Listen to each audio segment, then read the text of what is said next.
Hello, my name's Gary. I'm going to show you today how I make turbo cider. A friend of mine has got a Facebook group where he shows how he makes turbo cider, and he's asked if I would give it a go also. So this is how I make turbo cider. Little quick history of my brewing. Started in '85 brewing kits, cider generally. Wasn't a beer drinker until the mid-90s. And then moved on in mid-2000 to making all grain beer. So brewing, fermentation, the whole process of making alcohol I'm pretty well versed in. So I feel confident about making a turbo cider, and hopefully I can help you make a turbo cider which is quick, simple and tasty. So I'll show you how I do that now. Right, before you start, you've got to make sure that everything is clean and sterile as much as you possibly can.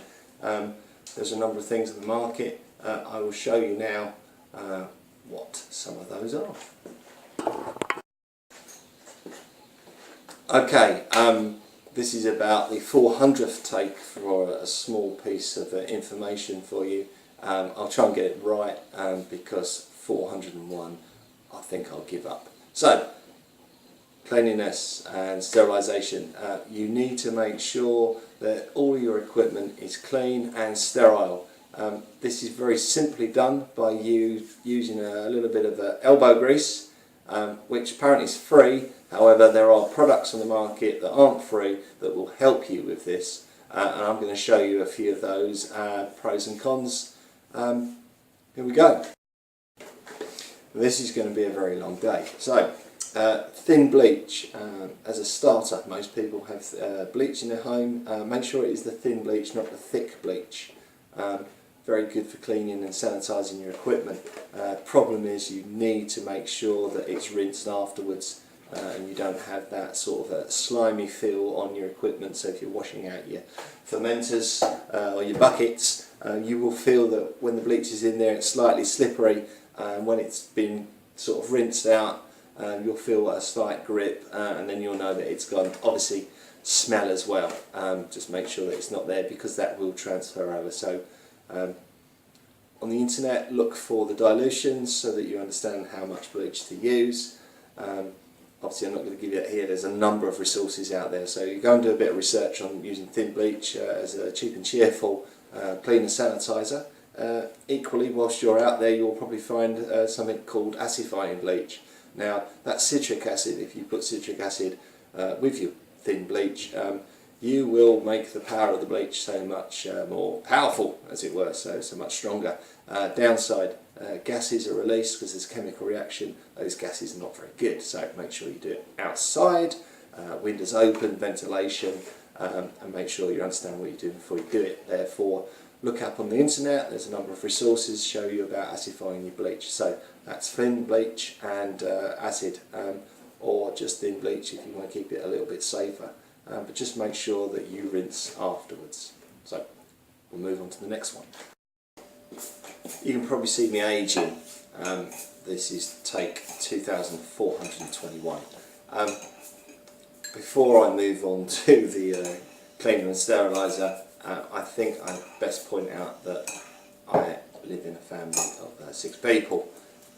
My wife and my 4 children, a dog, a cat and a tortoise. So I think you can expect a little bit of background noise, and if you're lucky, an insight into my wonderful life. I've asked everyone to be as quiet as possible, but that's not going to happen, is it? So here we go. Cleaner, steriliser. You can buy it at your homebrew shop. Just make sure you read the label. The instructions are on there. Any warnings will be on there as well. This suggests that it's harmful, which obviously worries you because you're going to put it near your beer. No, you're not. You're going to make sure you read the instructions, because the instructions say that you make sure that you rinse it. Equally, the instructions suggest that you have a contact time of 10 minutes.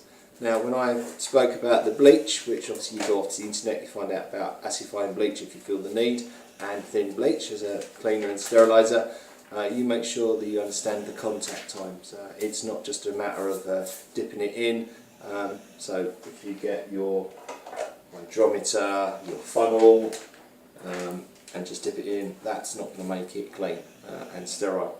So there are contact times. You need to read the labels and understand that. Again, there are a number of resources on the internet to provide you with information about this. Yeah, certainly you don't need me to tell you, and I don't want to tell you because it's down to you. Okay, so I'll move on now to something else that I use. In fact, it's what I use as full-time because I particularly don't like this stuff. It takes too long.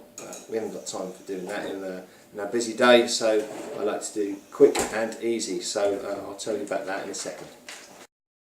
Next product is Viodine. Viodine is an antiseptic solution which can be used as a no-rinse sanitizer within the homebrew arena.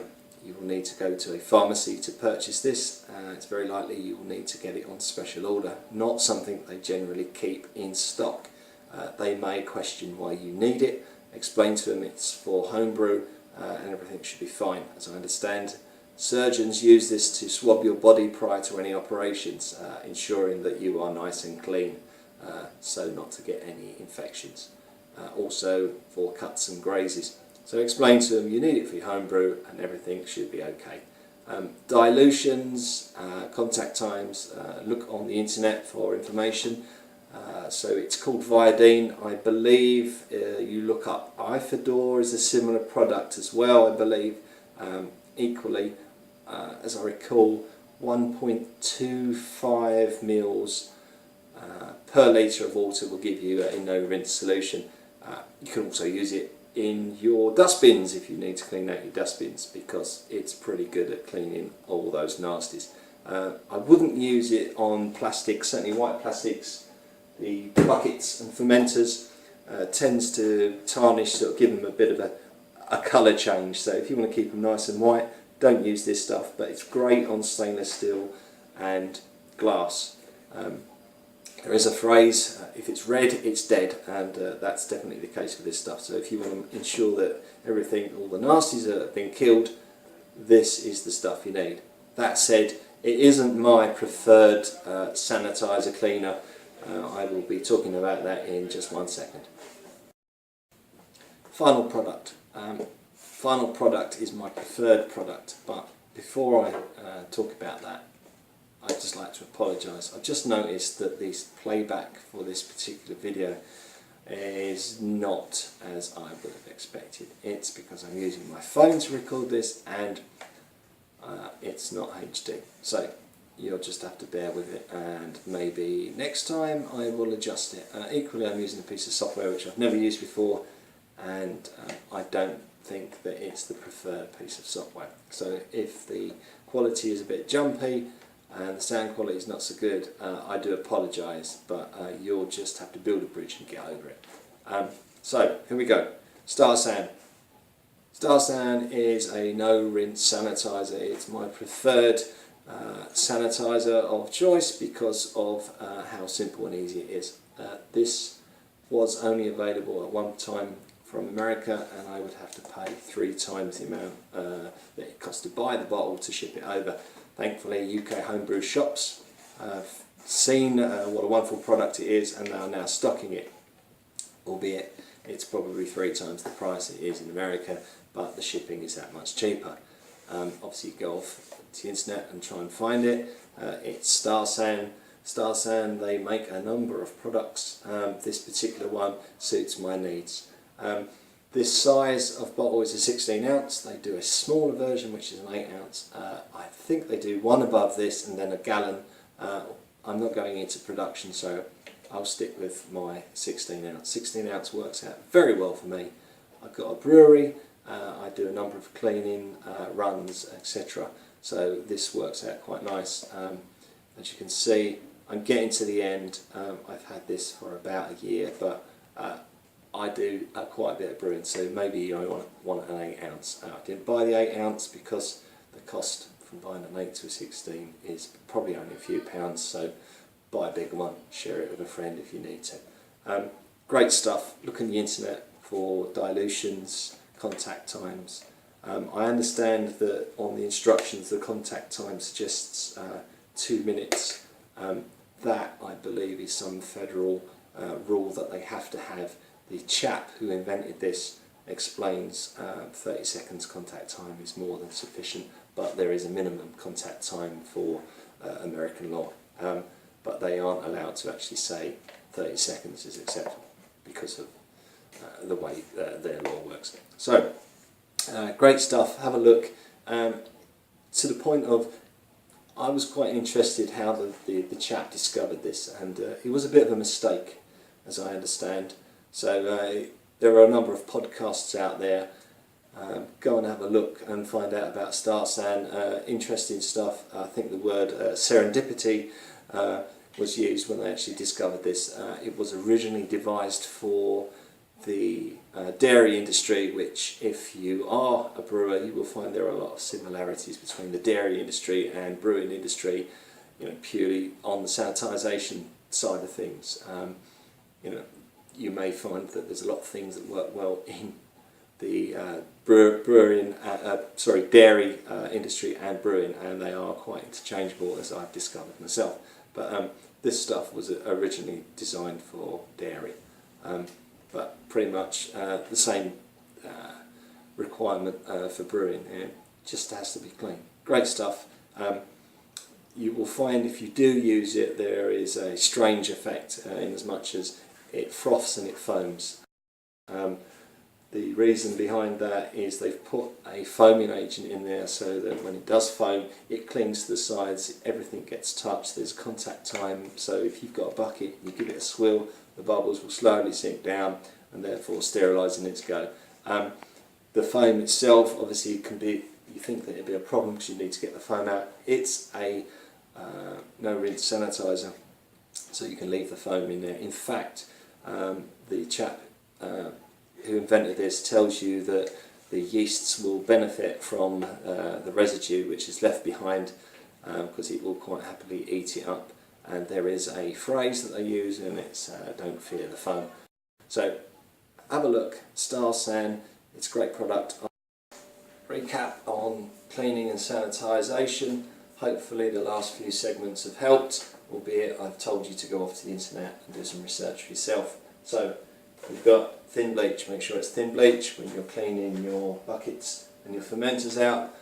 You have to make sure that you rinse this stuff, hence the reason using thin bleach. Thick bleach will clean, make it a lot more difficult, and we don't want pine fresh or lemon fresh bins. We need clean and sanitised buckets, fermenters, etc. So great stuff, good product, very cheap. Look at the internet. Acidifying bleach, be very careful, make sure that you're using ventilation, make sure you do it outside even if you really need to, but just make sure that you're in a well ventilated area and you understand what you're doing. Shop bought cleaner sanitizer, read the instructions. This is specifically for the homebrew market, so everything that you need will be listed on there. Just remember contact times, dilutions, etc. Just, understand what you're doing. Iodine, no rinse. So like the Starsan, you can use these and then not have to worry about rinsing them out with gallons of water and time and effort. Basically you make sure that they are covered in the solution, contact times and the dilutions are correct, and you pretty much empty it out, and that's all ready to go. So the bleach, the shop bought product, acidified bleach need to be rinsed. The iodine, the Starsan don't need to be rinsed. These will save you time and effort, but the others are cheap, easily available. So you pay your money, you take your choice. It's entirely up to you. Personally, as I've said, Starsan's the one for me. You might want to start with bleach, but that said, I use them all. I have them all, so I use them all. It's horses for courses, so enjoy. Just make sure that everything is clean and sanitised, and then that will save you a lot of time, effort and money in the long run. There's no point going forward if your buckets, your equipment, your fermenters are dirty. It's pointless. So spend the time now not later throwing it down the bin. Okay, so catch you later.